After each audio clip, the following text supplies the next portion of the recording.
La force militaire d'Israël est souvent vue comme l'une des plus avancées et efficaces au monde. Cependant, cette perception est en grande partie liée au soutien stratégique, financier et technologique qu'Israël reçoit des États-Unis. On peut alors se demander ce que représente la puissance de l'armée israélienne en l'absence de ce partenariat crucial. Eh bien, c'est ce qu'on te propose de découvrir dans cette vidéo. Prêt? Alors, c'est parti! Les relations entre les États-Unis et Israël sont l'une des alliances les plus durables et stratégiques de l'histoire contemporaine. Dès le 14 mai 1948, les États-Unis, sous la présidence de Harry Truman, deviennent le premier pays à reconnaître Israël comme un État indépendant. Cette reconnaissance rapide reflète la volonté américaine de soutenir un refuge pour les Juifs après l'Holocauste, mais aussi de renforcer leur influence dans une région stratégique en pleine mutation. Il ne faut pas non plus oublier que les États-Unis comptaient à l'époque la plus grande population juive au monde. Cependant, durant les premières décennies, les relations entre les deux pays restent relativement modestes. Les États-Unis hésitent à fournir un soutien militaire direct à Israël, préférant maintenir un équilibre entre les États arabes et le nouvel État juif pour préserver leurs intérêts pétroliers dans la région. D'ailleurs, lorsque l'État hébreu a envahi l'Égypte en 1956, lors de la crise du canal de Suez, les États-Unis s'y sont opposés. Le tournant intervient avec la guerre des 6 jours en 1967. La victoire écrasante d'Israël contre les armées arabes, initialement composées de l'Égypte, de la Jordanie et de la Syrie, et soutenue par les Soviétiques, consolide son image d'allié stratégique face à l'expansion soviétique au Moyen-Orient. À partir de ce moment, les États-Unis intensifient leur aide militaire et économique, marquant le début d'une alliance privilégiée. Par la suite, la guerre du Kippour en 1973 est un moment clé quand Washington organise un gigantesque pont aérien pour approvisionner Israël en armes et munitions, assurant ainsi sa survie. Cette période marque également l'émergence d'une coopération stratégique durable axée sur la défense. 5 ans plus tard, les accords de Camp David, sous l'égide du président Jimmy Carter, symbolisent le rôle des États-Unis en tant que médiateurs dans le conflit israélo-arabe et aboutissent à un traité de paix historique entre Israël et l'Égypte, renforçant ainsi la position de l'État hébreu sur la scène internationale. Sous Bill Clinton, les États-Unis jouent un rôle clé dans les accords d'Oslo entre Israël et l'Organisation de libération de la Palestine. Bien que ces accords suscitent de l'espoir pour une résolution du conflit israélo-palestinien, les violences qui suivent et l'assassinat du Premier ministre Yitzhak Rabin en 1995 plongent le processus de paix dans une impasse. Après les attentats du 11 septembre 2001, l'administration George W. Bush renforce son soutien à Israël, soulignant leur alliance face à la guerre contre le terrorisme. Israël devient alors un pilier dans la stratégie américaine au Moyen-Orient, notamment lors de l'intervention en Irak en 2003. Sous Barack Obama, les relations israélo-américaines traversent des tensions importantes. Bien que les États-Unis continuent de fournir une aide militaire massive, des divergences apparaissent sur l'approche du conflit israélo-palestinien et sur l'accord nucléaire avec l'Iran en 2015. Israël, sous la direction de Benyamin Netanyahou, s'oppose fermement à cet accord, ce qui complique les relations personnelles entre les deux leaders. Cependant, avec Donald Trump, l'alliance connaît un renforcement spectaculaire. D'ailleurs, l'administration Trump reconnaît Jérusalem comme capitale d'Israël en 2017. De plus, les accords d'Abraham en 2020, négociés par les États-Unis, permettent à Israël de normaliser ses relations avec plusieurs États arabes. Avec Biden, ce soutien continue.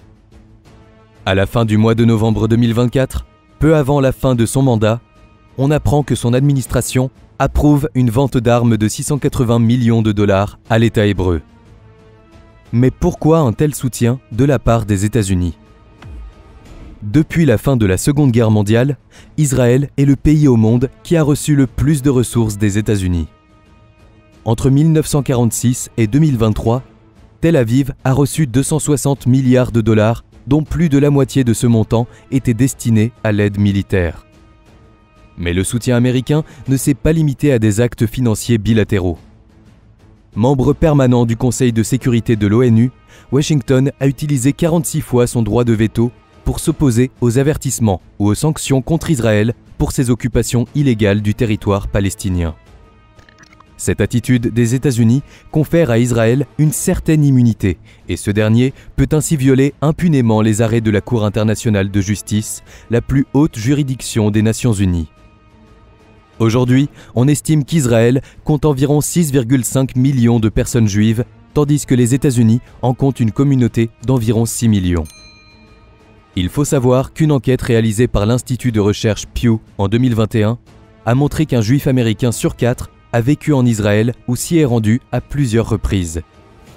Dans la même enquête, près de 6 juifs américains sur 10 ont déclaré être très ou assez attachés émotionnellement à Israël, ce qui montre le lien entre les deux sociétés. Israël reflète également, dans une certaine mesure, le mythe fondateur des États-Unis, un pays formé par des colons religieusement persécutés qui ont construit de leurs propres mains une nouvelle terre prospère et libre. Mais ce lien entre les deux nations n'est pas la seule raison. Le secrétaire d'État américain Alexander M. Haig, nommé par le président de l'époque, Ronald Reagan, donnait la définition suivante de l'État hébreu. Israël est le plus grand porte-avions de l'Amérique. Il est insubmersible, il ne transporte aucun soldat américain et il est situé dans une région cruciale pour la sécurité nationale des États-Unis. Il ne faut pas oublier que le Moyen-Orient a toujours été d'une importance capitale, notamment pour la sécurisation des ressources énergétiques vitales ou encore l'éloignement de l'influence soviétique et iranienne. Mais alors qu'Israël dispose d'une puissante armée, que représente-t-elle sans l'aide américaine ? Premièrement, on sait que Washington est de loin le principal pourvoyeur d'Israël en armes. Entre 2017 et 2021, les États-Unis ont comblé les besoins d'armement d'Israël à hauteur de 96%, d'après les données du CIPRI, l'Institut international de recherche sur la paix de Stockholm. Entre 2011 et 2020, l'Institut révèle également qu'Israël importait des États-Unis pour 70,2% de son armement conventionnel. Ainsi, les États-Unis fournissent diverses munitions et équipements de combat, allant des munitions pour petites armes aux missiles guidés de précision, renforçant ainsi la capacité offensive et défensive des forces israéliennes. On peut aussi noter que l'État hébreu possède l'une des meilleures armées du Moyen-Orient, notamment pour l'armée de l'air du pays. Cela grâce notamment à ses F-35 de fabrication américaine, un chasseur de 5e génération doté de capacités furtives, d'une avionique avancée et d'une intégration de capteurs. Il est donc l'un des meilleurs avions de chasse du monde. Les États-Unis jouent également un rôle majeur pour préserver Israël des attaques de missiles et de drones. On peut par exemple parler du dôme de fer, un système de défense capable d'intercepter des roquettes et missiles à courte portée. Très populaire, il se pose tout de même le problème de son maintien opérationnel qui est à un prix très élevé. En effet, un seul des missiles intercepteurs coûte environ 50 000 $. À l'origine, son financement était assuré par Israël, mais en raison du coût élevé du système, le pays a dû faire appel aux États-Unis. Un rapport du service de recherche du Congrès américain indique que les États-Unis ont ainsi contribué pour près de 3 milliards de $ à l'entretien du dôme de fer. Washington fournit également des véhicules blindés comme les chars Abrams M1A2 et des véhicules de transport augmentant la mobilité et la protection des forces terrestres israéliennes. De plus, le pays offre un soutien logistique important et des programmes de formation pour les soldats israéliens, leur permettant de maîtriser l'utilisation des technologies militaires américaines et de maintenir une haute disponibilité opérationnelle. Du côté financier, en avril 2024, le Sénat américain a approuvé une aide de 13 milliards de $ d'assistance militaire à Israël. Puis, en novembre 2024, une vente d'armes de 680 millions de $. Il est donc clair que bien que l'armée israélienne dispose de nombreuses capacités avancées, le soutien des États-Unis a été et reste un pilier fondamental de sa puissance militaire. La perte de ce partenariat aurait des conséquences profondes, nécessitant une réévaluation stratégique des priorités et des alliances d'Israël. L'absence des États-Unis, alors que ce dernier est un soutien dans tous les aspects militaires de l'État hébreu, poserait des défis significatifs à Israël.